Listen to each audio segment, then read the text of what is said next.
Merhaba arkadaşlar, kanalıma hoş geldiniz. Bugün sizlerle birlikte ekonomiyi yorumlayacağız. Dünya para piyasalarının teknik analiz verilerinden bahsedeceğim. İlk olarak genel bir piyasa yorumumu yapacağım ve arkasından dolar, euro, ons altın, gram altın ve en son olarak da Borsa İstanbul 100 endeksi ve ilk 30 endeks hakkında detaylı teknik veriler sunacağım sizlere.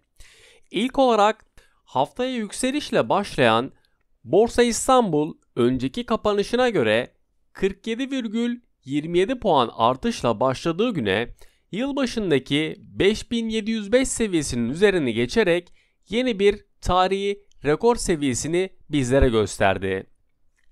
Devamında gelen kar satışlarıyla günü düşüşle tamamlarken piyasa açılış saatlerinde açıklanan Nisan ayına dair cari hesap beklentisi dolar bazında 4,5 milyar dolar açık vermesine karşılık 5,4 milyar dolar olarak açıklandı. Önceki dönemde negatif olarak 4,9 milyar dolar olan verilerde iyileşme beklenirken daha fazla ekside açıklanmış olması Türkiye ekonomisini 5,4 milyar dolar açık vermiş oldu. Türkiye Cumhuriyeti Merkez Bankası'ndan yapılan açıklamada altın ve enerji hariç cari işlemler hesabında ise 480 milyon dolar açık verildiği belirtilirken açıklamalarında seyahat gelirleri de yer almış oldu. Hizmetler dengesi kaynaklı girişlerin 2,9 milyar dolar fazla verirken içerisinde seyahat gelirlerinde olduğunu bizlere gösteriyor. Piyasa açılış saatlerinde açıklanan bir başka veri ise işsizlik oranları oldu.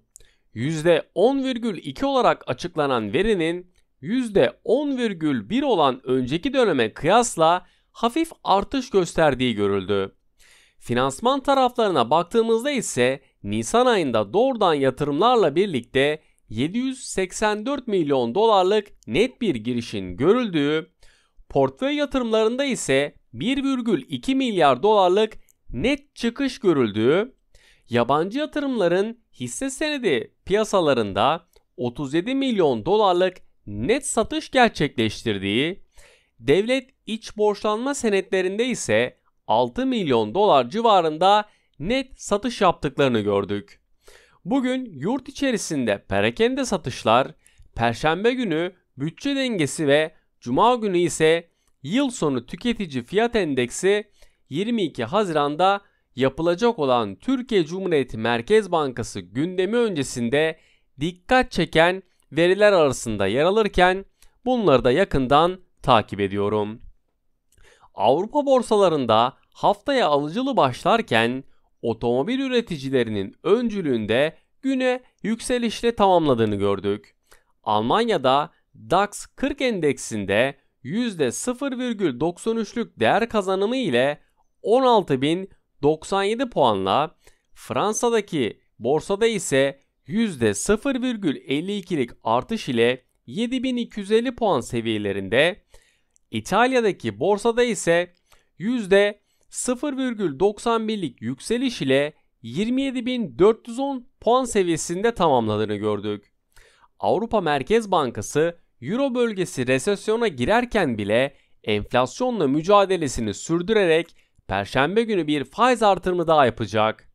Piyasa geneli Avrupa Merkez Bankası'nın borçlanma maliyetlerini yeniden 25 baz puan faiz artırımı gerçekleştirerek mevduat faizini %3,5 seviyesine çıkaracaklarını tahmin ediyorum. Avrupa Merkez Bankası yetkilileri ayrıca işçiler daha yüksek yaşam maliyetlerini telafi etmek için maaş artışı taleplerini artırmak için Avrupa bölgesindeki rekor düşük işsizliği kullandıklarından, ücretlerin enflasyonun önemli bir itici gücü hale gelmesi durumunda endişelerini dile getirdiler. Haziran ayı için 25 baz puanlık faiz artışlarından sonra gelen beklenti Avrupa bölgesi için bu faiz oranını yıl sonuna kadar sabit tutacağını, enflasyonun nabzını da takip edeceğini öngörüyorum. Amerika Birleşik Devletleri tarafında ise yoğun haftanın başlangıcı borsaya pozitif yansıdı. Son haftaların zirvesine çıkan S&P tarafı da dikkat çekerken resesyon maliyetlerinin her geçen gün düşüyor olması Amerika Birleşik Devletleri tarafındaki borsayı da güçlendirdi. Fed'in faiz kararını belirleyici toplantılarının ilki bugün başlıyor. Bu karar öncesi açıklanacak olan enflasyon verileri içerisinde çekirdek tüketici fiyat endeksini faiz artırımlarının tamamının devam edip etmeyeceği konusunda büyük önem arz ediyor. Beklentilerden düşük gelen olası bir manşet veya çekirdek tüfe fiyatına bağlı olarak Fed'in piyasa beklentilerine paralel bir şekilde faiz artırımı yapmayacağını göreceğiz. Şimdi dünya para piyasalarının teknik analiz verilerinden bahsedeceğim. İlk olarak dolar Türk lirasında para birimleri karşısında nispeten zayıf görünüm sergileyen dolar Türk lirası karşısında değer kazanmaya devam etse de ay başındaki rallinin hız kestiğini görüyoruz. Dün yurt içerisinde cari denge beklentilerinin aksine genişleyen 5,4 milyar dolar olurken işsizlik oranı Nisan ayında da %10,02 olarak gerçekleşti. Bugün Amerika Birleşik Devletleri'nde açıklanacak enflasyon rakamları Fed'in faiz kararında önemli bir rol olacakken şu an için beklenti şahin söylemlerle birlikte Haziran ayındaki faiz kararının sabit kalması yönünde. Gün içerisindeki kurda 23,60 Türk Lirası üzerindeki yükseliş beklentilerinin devamında 23,70 ve 23,80 Türk Lirası seviyelerini yakından takip ettiğim önemli direnç noktaları. Geri çekilmesi durumlarında ise 23,50 Türk Lirasını ilk destek noktası olarak takip ederken bu seviyenin altındaki fiyatlamalarda ise 23,40 ve 23,30 seviyelerini destek seviyesi olarak yakından takip ediyorum.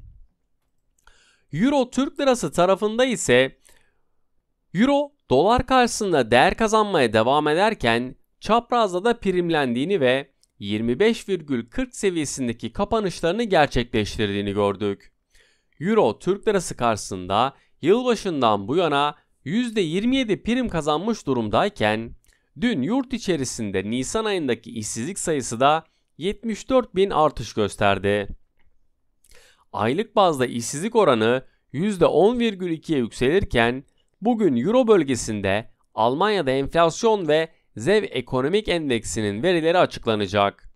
Yurt içerisinde zayıf veri akışı sürerken Euro Türk Lirası'na teknik olarak baktığımızda 25,50 Türk Lirası'nın altındaki fiyatlamalarda destek bölgeleri olarak 25,40 ve 25,30 seviyelerinde yakından takip ediyorum.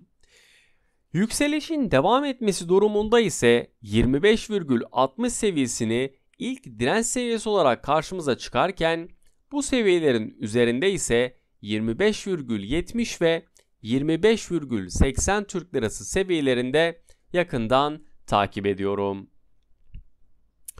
Ons altın tarafında ise ons altında Amerika Birleşik Devletleri'nde açıklanan haftalık işsizlik maaşı başvurularının beklentileri aşması ve Amerika Birleşik Devletleri'nin dolarının gevşemesiyle geçtiğimiz hafta kapanışında değer kazançlarının yaşandığını gördük. Bu haftaya 1961 dolar seviyesinde başlayan ons altının gün sonunda 1957 dolar seviyesinde yataya yakın kapanış gerçekleştirdiğini gördük. Ons altında bugün yataya yakın fiyatlamalarla birlikte beklentilerin bugün açıklanacak olan Amerika Birleşik Devletleri enflasyon verisindeki oynaklığa da sebep olacağını düşünüyorum. Gün içerisindeki destek seviyesi olarak 1960 dolar ve bu seviyenin altında fiyatlamaları görmemiz durumunda 1955 ve 1950 dolar seviyelerinde yakından takip ettiğim destek noktaları olarak karşımıza çıkıyor. Direnç seviyesinde ise 1965 dolar ve yükseliş hareketinin devamında ise 1970 ve devamında 1980 dolar seviyelerinde yakından takip ettiğim önemli direnç noktaları. Gram altın tarafında ise yurt içerisinde gram altın kur destekli yükselişlerini sürdürüyor. Yılbaşından bu yana %35 getiri sağlayan gram altın yalnızca bu ay içerisinde artan kurun etkisiyle birlikte %13 primlendiğini gördük. Kur tarafında en azından 22 Haziran'a kadar yapılacak para piyasası kurulu toplantısına kadar pozitif fiyatlama beklentisi hakimken ons altında çarşamba günü açıklanacak olan Fed faiz kararı sonrası eğer ki güç kazanırsa yurt içerisinde gram fiyatlarının 1500 Türk Lirası üzerinde yerleşeceğini düşünüyorum. Gram altına teknik olarak baktığımızda 1495 Türk Lirasını direnç seviyesi olarak karşımıza çıkarken yükseliş hareketlerinde 1500 Türk Lirası ve 1510 Türk Lirası seviyelerinde yakından takip ettiğim önemli direnç noktaları. Geri çekilmelerde ise 1490 Türk Lirası'nın destek bölgesi olarak kabul ederken bu seviyenin altındaki fiyatlamalarda ise 1485 ve 1480 Türk Lirası seviyelerinde yakından takip ettiğim önemli destek noktaları. Beni dinlediğiniz için teşekkür ederim.